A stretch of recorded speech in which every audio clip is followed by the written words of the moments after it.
तुम्ही म्हणालात की डिपार्टमेंटचा कोणी माणूस असेल तर जा त्या PI जाऊन सांगा 10 मिनिटात तुमचा बाप येतोय. म्हणजे तुम्ही अधिकाराचा वापर, सत्तेचा किती गैरवापर करावा याचं उदाहरण आम्ही या निवडणुकीत पाहिजे.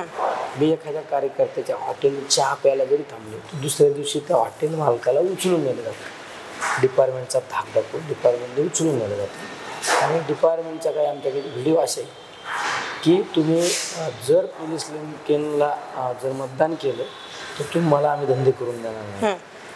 नगर शहरामध्ये जर पाहिलं एका काही रॅलीत काही कार्यकर्ते आमच्याबरोबर जर दिसले त्यांचं स्टेटस जरी दिसतं, आमच्या नालेगाव परिसरातले काही कार्यकर्ते एका कार्यक्रमाला माझ्याबरोबर होते. दुसऱ्या दिवशी स्थानिक पोलीस स्टेशनच्या PIने त्यांना उचलून आणलं, दिवसभर बसवून ठेवलं, दमबाजी केली. आमच्या एका राष्ट्रवादी पक्षाच्या पदाधिकाऱ्याला